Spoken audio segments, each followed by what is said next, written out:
Welcome back students. आज production planning का 5वां वीडियो आपके लिए लेकर आए हैं, जिसमें कि हम लोग स्टार्ट करेंगे रूटिंग और शेड्यूलिंग के बीच में क्या डिफरेंस है उससे, और उसके आगे भी फिर हम लोग देखेंगे डिस्पैचिंग क्या होता है, उसके बारे में डील करेंगे। तो स्टार्ट करते हैं difference between routing and scheduling. Routing और शेड्यूलिंग में क्या अंतर है उससे तो देखिए। रूटिंग हम लोग पढ़ चुके थे, शेड्यूलिंग भी पूरा पढ़ चुके हैं। डिफरेंस दोनों में देखना है कि रूटिंग और शेड्यूलिंग दोनों एक जैसा ही प्रोसेस जब हम लोग पढ़ रहे थे तो लग रहा था कि रूटिंग भी वही चीज है और शेड्यूलिंग भी वही चीज है, ठीक है। दोनों में अंतर क्या है इसको हम अगर देखेंगे तो और हम लोग को क्लियर होगा कि रूटिंग और शेड्यूलिंग दोनों अलग अलग प्रोसेस कैसे है और दोनों में क्या डिफरेंसेस है और दोनों जरूरी क्यों है, थोड़ा सा और ये आपको समझ में आएगा। तो देखते हैं, रूटिंग में आते हैं। तो रूटिंग देखिए, routing is the process of mapping a specific route that will deliver to make this delivery, ठीक है। मतलब रूट क्या करता है, एक रूट डिसाइड करता है कि मटेरियल का फ्लो कैसे होगा, कि रॉ मटेरियल से फिनिश प्रोडक्ट के बीच जो रॉ मटेरियल फ्लो करेगा आपका अनफिनिश्ड मटेरियल जो प्रोसेस होगा उसमें, तो वो प्रोसेस किस किस रूट के किस किस माध्यम से होके किस किस उसका डायरेक्शन ऑफ फ्लो क्या होगा ये बताता है रूटिंग। जबकि scheduling is the process of planning और time window for when delivery will be made and who will make the them, ठीक है। तो शेड्यूलिंग क्या करता है, शेड्यूलिंग ये टाइम को डिफाइन करता है कि एक मशीन पे अगर कोई जॉब आप कर रहे हैं, ठीक है, जॉब अगर एक मशीन पे वर्क हो रहा है किसी अनफिनिश्ड रूट पे, तो वो कितनी देर तक होगा, और सेकेंड मशीन पे जाएगा तब वो कितनी देर तक होगा, और टोटल टाइम इस तरह से वो ऐड करता है ताकि पता लगे कि उस जॉब को फिनिश्ड होने में कितना टाइम लगेगा। स्टार्ट करेंगे तो और फिनिश करेंगे तो स्टार्टिंग और फिनिशिंग के बीच में कितना टाइम विंडो होगा, उसको शेड्यूलिंग प्लान करेगा अलग अलग प्रोसेस को सिलेक्ट करके, ठीक है। अगर डिलीवरी हमारा जल्दी चाहिए तो शेड्यूलिंग का ये काम बनता है कि हम वैसे प्रोसेस को शेड्यूल करें, इस मशीन पे शेड्यूल करें कि आपका वर्क इन प्रोग्रेस घटे और काम जल्दी से हो जाए, ठीक है। शेड्यूलिंग ये करता है, जबकि रूटिंग डिसाइड करता है कि वो मटेरियल फ्लो कैसे करेगा। एक मशीन है तो एक मशीन के बाद दूसरे मशीन पे किस ओर जाएगा, तीसरे मशीन पे किस ओर जाएगा, जबकि मशीन का सिलेक्शन शेड्यूलिंग करेगा, क्योंकि टाइम विंडो को शेड्यूलिंग आपको कवर करता है। शेड्यूलिंग है जो टाइम विंडो को कवर करता है। तो दोनों में ये अंतर बहुत महत्वपूर्ण अंतर है, इसको आप लोग याद रखिएगा कि रूटिंग जो है आपका डिसाइड करता है प्रोसेस का डायरेक्शन, शेड्यूलिंग डिसाइड करता है प्रोसेस का टाइम, ठीक है। समझ में आया, ये दोनों बहुत सबसे ज्यादा महत्वपूर्ण है कि रूटिंग और शेड्यूलिंग में क्या डिफरेंस है। उसके अलावा और क्या करता है रूटिंग में, देखिए, route plan is the process of taking your schedule and mapping out the precise and optimal route for delivery.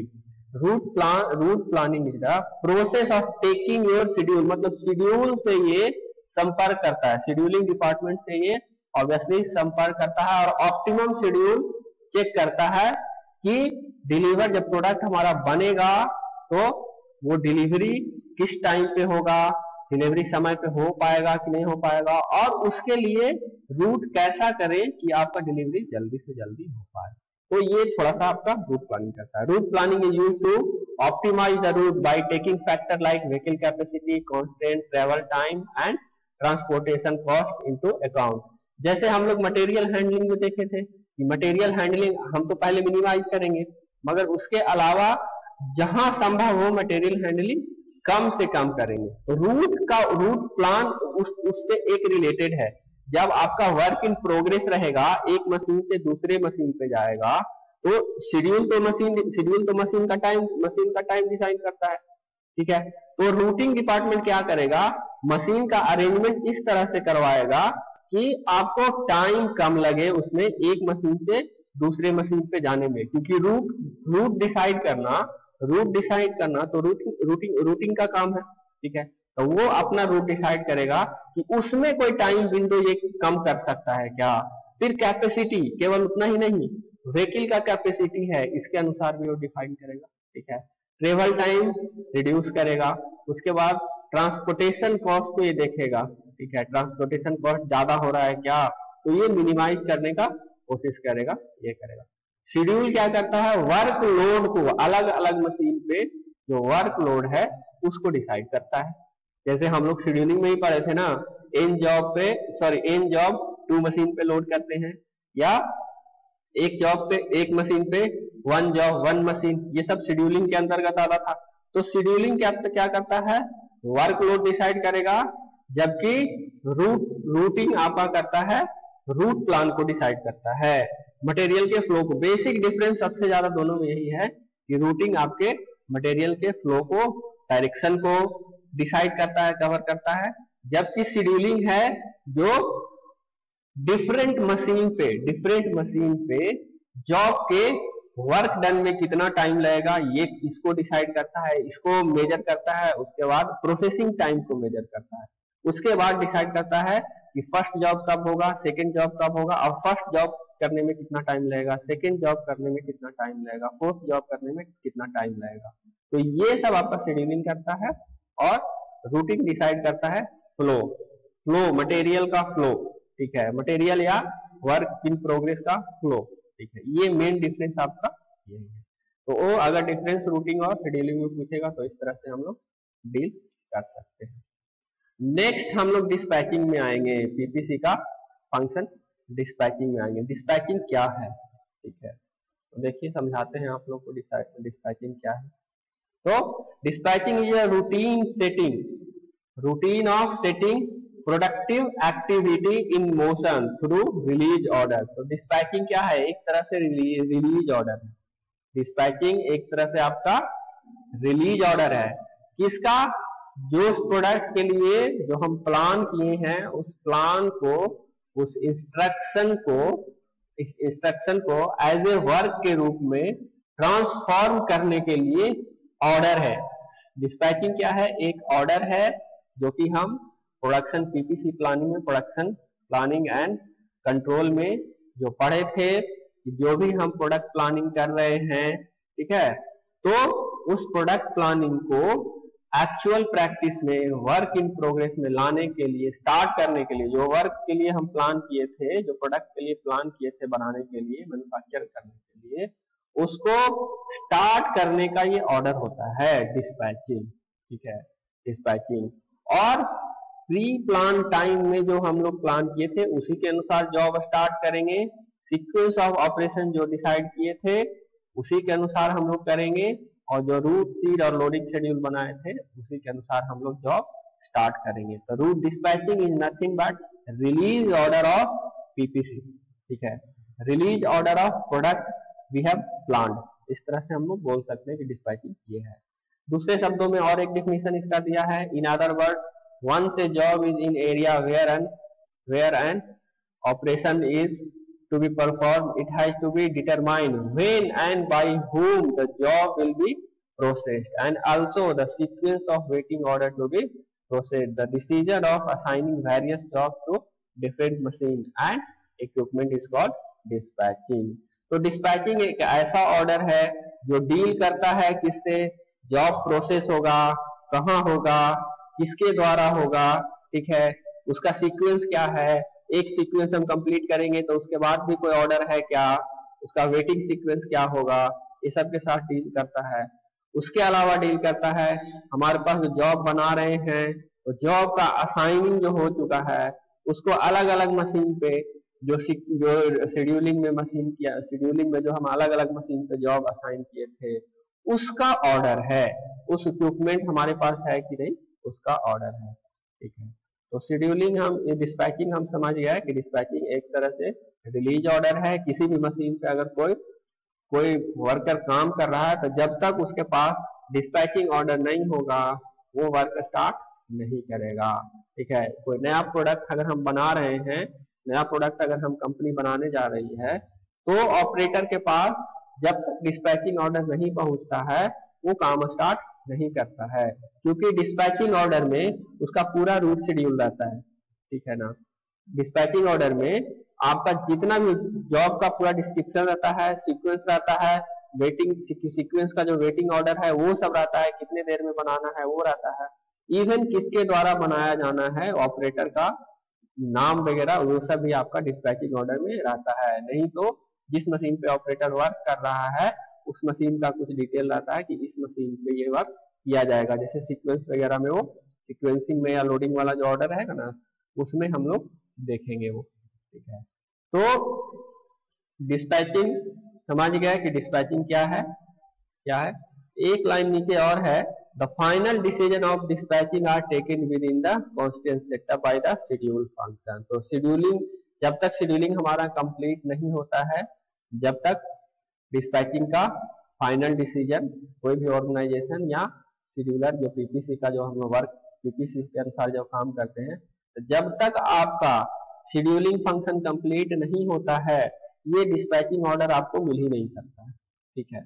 जब तक आपका शेड्यूलिंग फंक्शन कंप्लीट नहीं होता है, क्योंकि शेड्यूल में ही देखो मशीन में आदमी वर्क कैसे करेगा, ऑपरेटर आपका वर्क कैसे करेगा, जब उसको शेड्यूल पता होगा, टाइम विंडो पता होगा, ठीक है, और कितने देर में कितना काम उसको करना है, जॉब लोडिंग वगैरह पता होगा, तभी ना वो आपका कर पाएगा काम उस पर, ठीक है। अदरवाइज तो वो लेके बैठा रहेगा।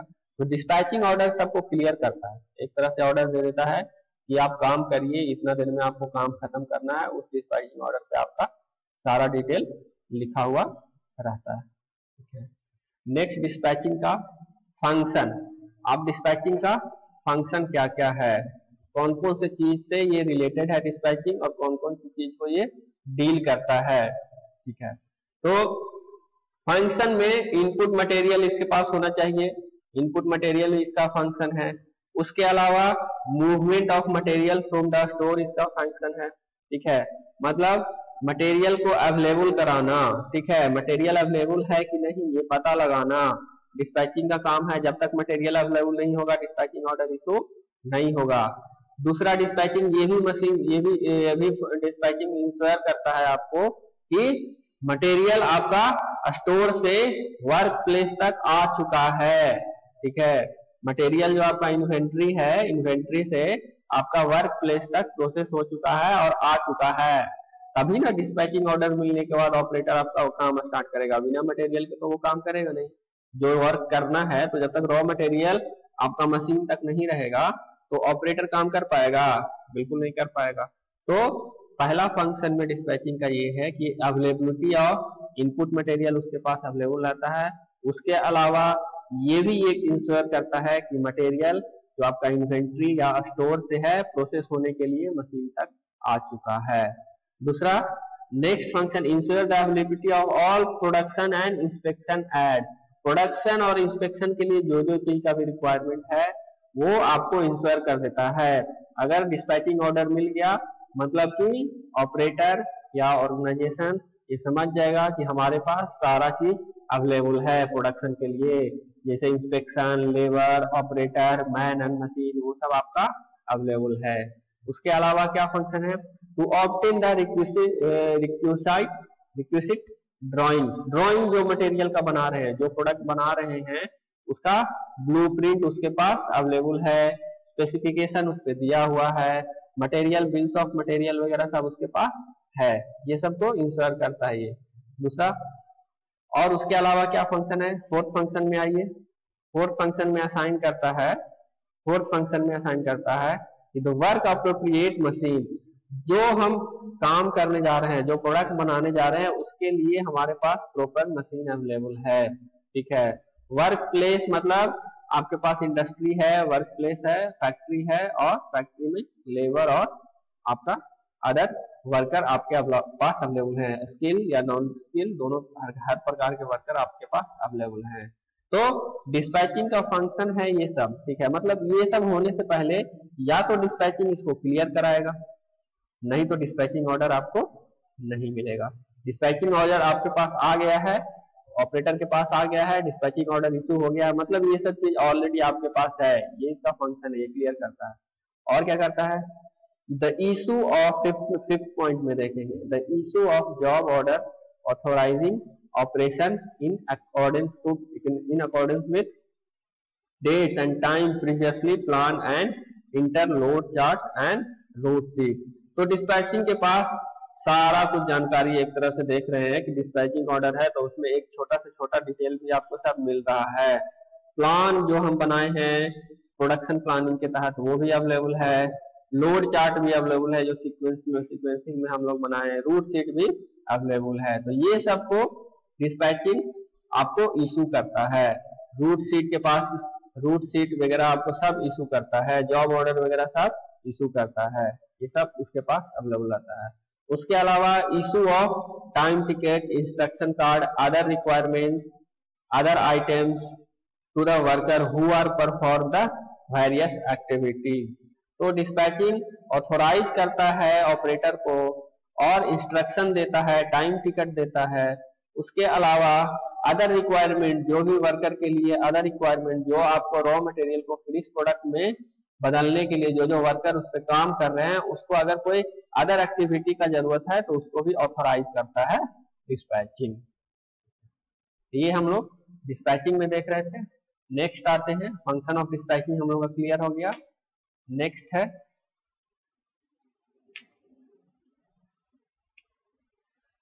नहीं अभी और है, फंक्शन ऑफ डिस्पैचिंग में और है, और क्या क्या इशू करता है देख लेते हैं। ये सब भी छोटा छोटा पॉइंट है।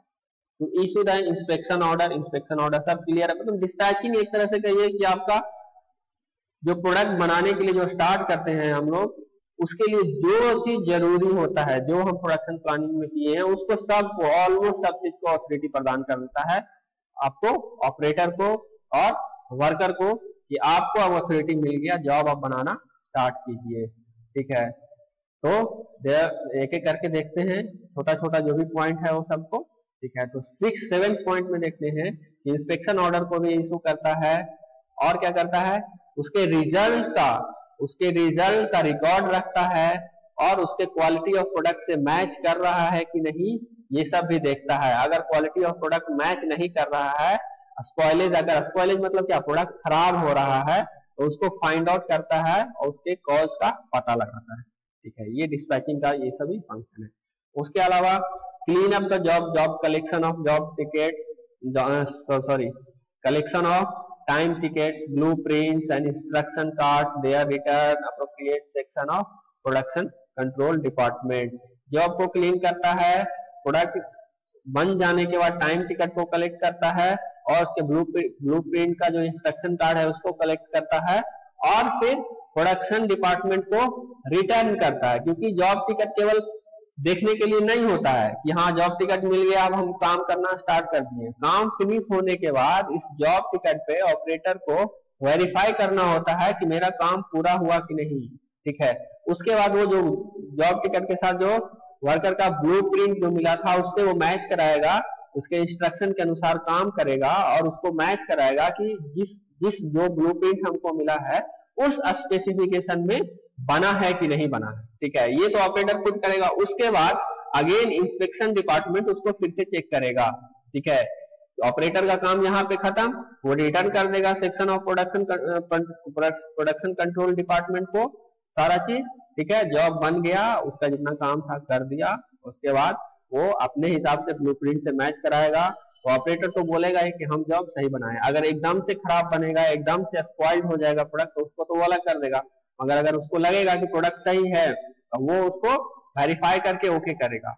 मगर मेन काम तो इंस्पेक्शन वाला का यहाँ का रहा कि प्रोडक्ट आपका बिल्कुल सही बना है कि नहीं है, इंस्पेक्शन वाला उसको वेरीफाई करके फिर ऑथोराइज करेगा। ठीक है, तो clean up the job, collection of time tickets, blueprints, instruction cards and return to appropriate section, ये सब वर्क रहता है आपका डिस्पैचिंग में। ठीक है, नेक्स्ट है 10 point, to ensure that work is forwarded to next department और स्टोर रूम। जब आपका वर्क इन प्रोग्रेस खत्म हो जाए तो ये इंश्योर करना कि या तो हमारे अगर कोई ऑपरेटर मशीन पे वर्क कर रहा है तो उस मशीन से उस वर्क को आगे नेक्स्ट मशीन तक पहुंचवाना या फिर नेक्स्ट डिपार्टमेंट तक पहुंचवाना, ये डिस्पैचिंग का काम होता है। ठीक है, उसके बाद अगर वर्क फिनिश हो गया, प्रोडक्ट आपका फिनिश प्रोडक्ट में कन्वर्ट हो गया, तो उसको स्टोर रूम तक ले जाना भी डिस्पैचिंग का काम होता है, उसका फंक्शन होता है। नेक्स्ट 10th पॉइंट में, to record the beginning and completion time of job on the time ticket. देखिए बोले ना, टाइम टिकट का केवल देखने का काम नहीं होता है, जॉब कब स्टार्ट हुआ, कंप्लीशन टाइम उस पे लिखना होता है, जॉब टिकट पे पूरा टाइम इंटरवल को कैलकुलेट करना होता है और उसको टाइम टिकट को अगेन आगे अकाउंट डिपार्टमेंट में फॉरवर्ड करना होता है। इसी से जॉब वगैरह का, जॉब का जो वेजेज आपको फिक्स होता है या इंसेंटिव वगैरह कैलकुलेट करते हैं, तो अकाउंट डिपार्टमेंट इसी जॉब टिकट से आपको कैलकुलेट करता है, क्योंकि जॉब टिकट पे कौन सा ऑपरेटर वर्क कर रहा है इसका नाम रहता है या उसका डिटेल रहता है, कुछ आईडी नंबर रहता है, उसके अलावा कितना देर काम किया, कितना देर में जॉब, कितना देर में कितना जॉब को फिनिश किया, इसका डिटेल टाइम टिकट पे सब रहता है। तो ये सब अकाउंट डिपार्टमेंट देखता है और उसके अनुसार उसका वेजेज तैयार करता है, अगर कोई इंसेंटिव बनता है तो वो सब तैयार करता है। तो ये सब सारा फंक्शन हम लोग डिस्पैचिंग में देख रहे हैं। नेक्स्ट है 11th में, to record and report ideal time of men and machine. Ideal time, किसी मशीन पे अगर कोई फ्री है तो उस टाइम को रिकॉर्ड करना, ठीक है, कोई काम नहीं हो रहा है मशीन पे उसको रिकॉर्ड करना, कोई मशीन आपका बंद पड़ा हुआ है या खाली पड़ा हुआ है तो इसको रिकॉर्ड करना, ये सब भी डिस्पैचिंग का फंक्शन है। और इस फंक्शन को, इसको फिर रिकॉर्ड करके करेक्टिव एक्शन लेना। करेक्टिव एक्शन लेना मतलब क्या, मशीन आपका आइडियल नहीं रहे, अगर आइडियल है तो वो क्यों है, खराब है क्या या कोई अदर रीजन है क्या, तो उसको करेक्ट करना, ठीक है। उसके लिए जो रिक्वायर्ड एक्शन रहेगा, अगर मशीन खराब है तो इंस्पेक्शन वाला को, सॉरी मेंटेनेंस डिपार्टमेंट को भेजना कि आप यहाँ वहाँ एक मशीन खराब है आप बनवाइए उसको। तो ये सब काम भी आपका डिस्पैचिंग डिपार्टमेंट का होता है। नेक्स्ट, डिस्पैचिंग प्रोसीड्यूर है क्या। डिस्पैचिंग दो तरीके से करते हैं, सेंट्रलाइज डिस्पैचिंग और डिसेंट्रलाइज डिस्पैचिंग। तो सेंट्रलाइज डिस्पैचिंग डिवीजन में देखते हैं क्या होता है। This involve the dispatching order from centralize dispatching division to machine और वर्क स्टेशन। सेंट्रलाइज में, ठीक है, कैपेसिटी। सेंट्रलाइज डिस्पैचिंग है कि मशीन और वर्क पे एक साथ आपको वर्क को भेजना।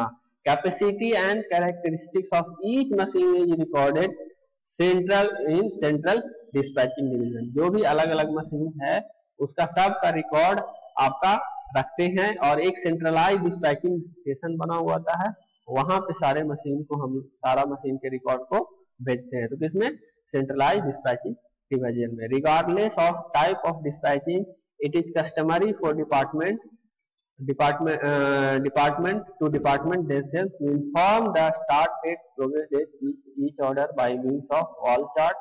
ठीक है, ये सब तो नॉर्मल काम है, मतलब ये कह रहा है कि सेंट्रलाइज डिस्पैचिंग ये सब काम तो करता ही है, मगर सेंट्रलाइज डिस्पैचिंग के अलावा ये वर्क स्टेशन का खुद का काम होता है। ईच डिपार्टमेंट का, ईच वर्क स्टेशन का अपना काम होता है कि वहां पे अगर कोई वर्क इन प्रोग्रेस है तो वो कब स्टार्ट हुआ जॉब, कब खत्म हुआ जॉब, ठीक है, उसमें कितना टाइम लगा जॉब बनने में, किस मेथड से वो बन रहा है। तो ये सब रिकॉर्ड करके उसका रिकॉर्ड रखना और फिर इसको एक सेंट्रल डिवीजन में भेजना, इस हर डिवीजन का काम होता है।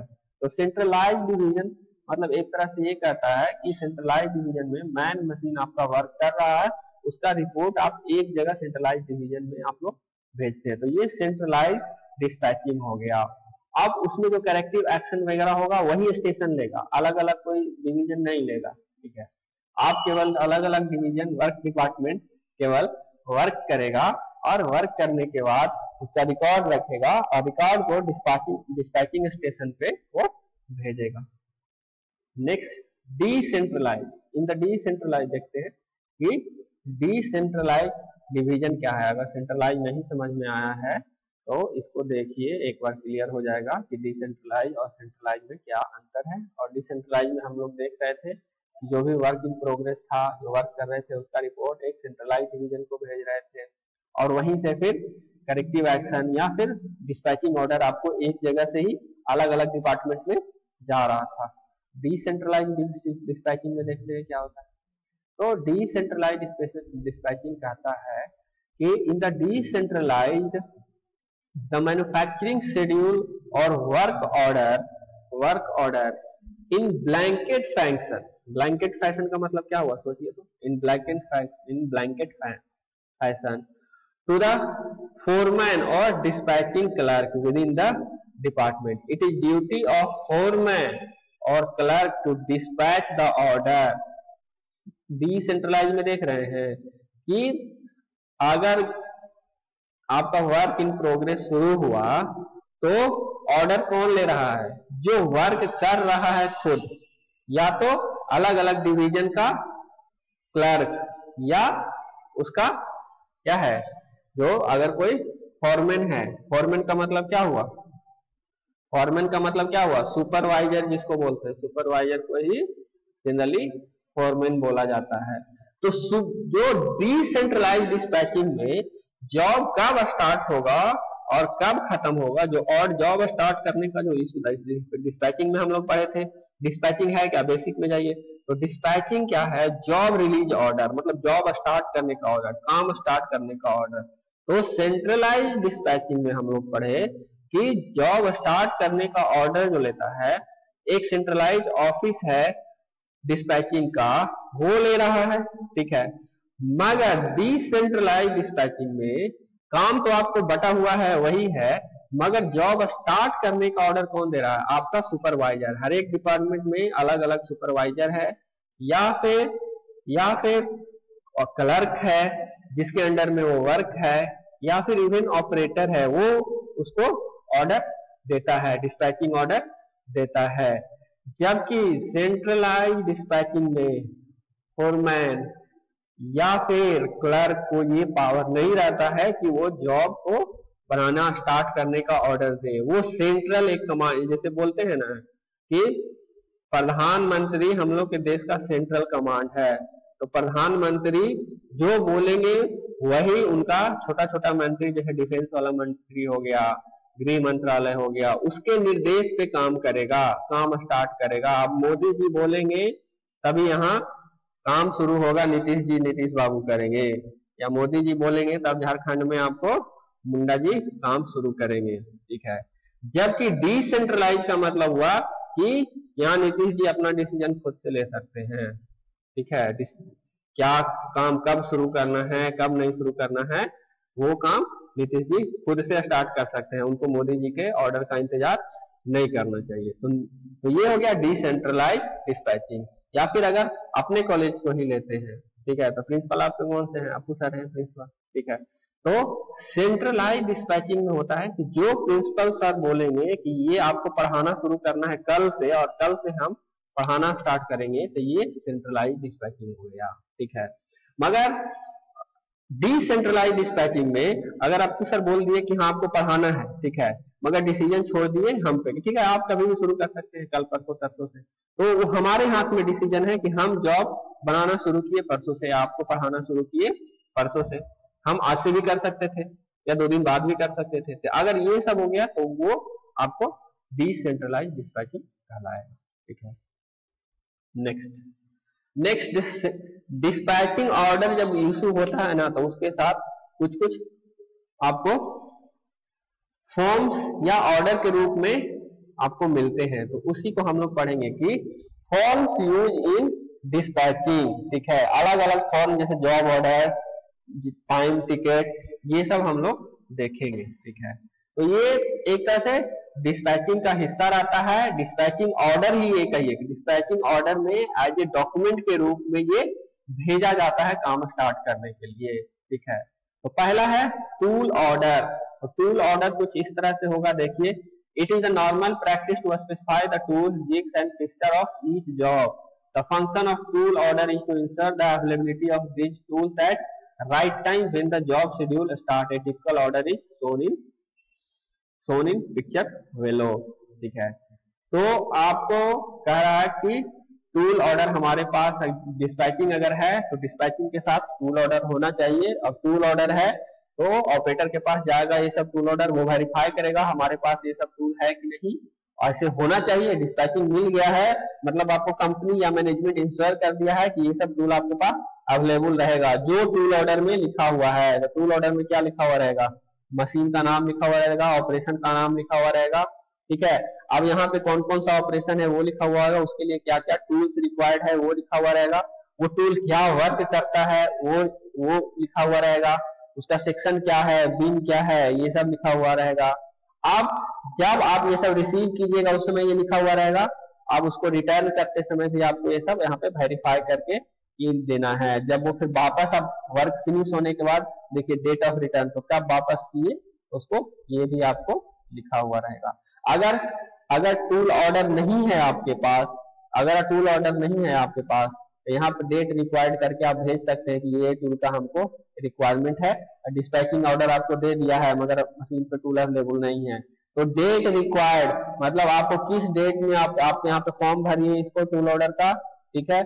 आपको कौन कौन सा टूल चाहिए उसका डिस्क्रिप्शन लिखिए, डिटेल लिखिए और यहाँ पे डेट दीजिए आज जिस समय आप ऑर्डर भेज रहे हैं कि ये टूल हमको रिक्वायरमेंट चाहिए इस डेट में, तो वो अवेलेबल कराएगा आपको फिर मैनेजमेंट। ये टूल ऑर्डर है। Next job order.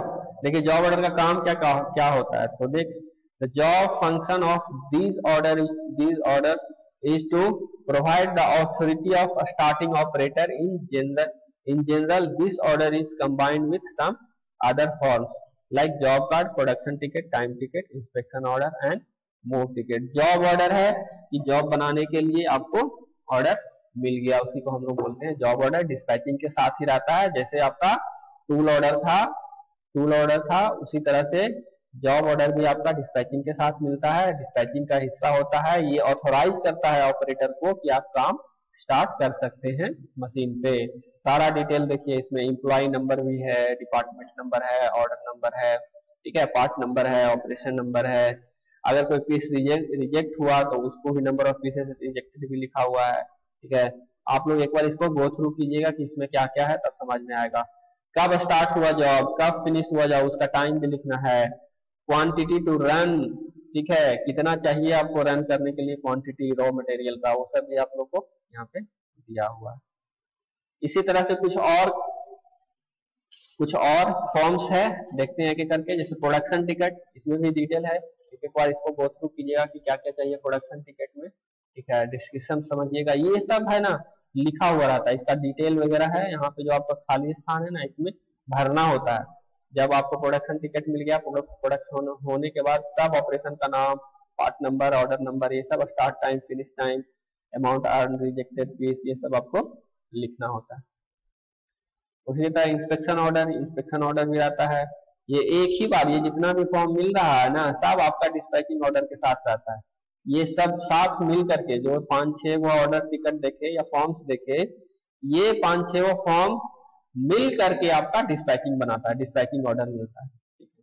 आप कहिएगा सर डिस्पैचिंग ऑर्डर तो यहाँ कहा दिखाई नहीं, जॉब ऑर्डर दिखा, टूल ऑर्डर दिखा, तो डिस्पैचिंग ऑर्डर मिला, तो ये सारा फॉर्म एक साथ मिल करके आपको डिस्पैचिंग ऑर्डर मिलता है। और जैसे जैसे आपका वर्क इन प्रोग्रेस कंप्लीट होते जाता है वैसे वैसे सब फॉर्म फिलअप होते जाता है, और फाइनल प्रोडक्ट फिनिश होने के बाद ये सब रिकॉर्ड फिर वापस प्रोडक्शन डिपार्टमेंट को जाता है, ठीक है ना। टाइम टिकट है, मूव ऑर्डर है। मूव ऑर्डर जनरली यूज किया जाता है जब वर्क इन प्रोग्रेस में मशीन एक जगह से दूसरे जगह तक जाता है, या फिर इवन फिनिश क्वांटिटी फिनिश होने के बाद एक जगह से दूसरे जगह पे मूव करना होता है, तो उसमें भी मूव ऑर्डर का यूज होता है, ठीक है। तो इस वीडियो में इतना ही। नेक्स्ट वीडियो में हम लोग प्रोडक्शन कंट्रोल देखेंगे। क्लियर है, वीडियो थोड़ा ज्यादा लंबा हो जाएगा इसलिए यहीं पे बंद कर रहे हैं। नेक्स्ट वीडियो में हम लोग देखेंगे प्रोडक्शन कंट्रोल क्या है। डिस्पैचिंग तक हम लोग देख चुके हैं, प्रोडक्शन कंट्रोल हम लोग नेक्स्ट वीडियो में देखेंगे। तो इतना तक आप लोग एक बार रिवाइज कीजिए, और नोट्स वगैरह पीपीटी से संभव है तो बनाइए, पीडीएफ बना के भेजेंगे, नहीं तो फिर ठीक है ना, कोशिश कीजिए इसी से बना लेने का, ठीक है। इससे सब तो लिखा हुआ है, इसमें और कुछ ज्यादा लिखना है नहीं, जितना आपको नोट्स में चाहिए होता है वो सब हम पीपीटी में ही आप लोग को अवेलेबल करा दिए, ठीक है ना। तो इसका अलग से नोट्स नहीं भेजेंगे, पीपीटी से आप लोग कंप्लीट कीजिए। अगर नहीं होगा तो फिर इस पीपीटी का ही पीडीएफ बना के आप लोग को अवेलेबल करा देंगे, ठीक है। ठीक है, पढ़ते रहिए, मस्त रहिए। नेक्स्ट क्लास में मिलते हैं प्रोडक्शन कंट्रोल के साथ।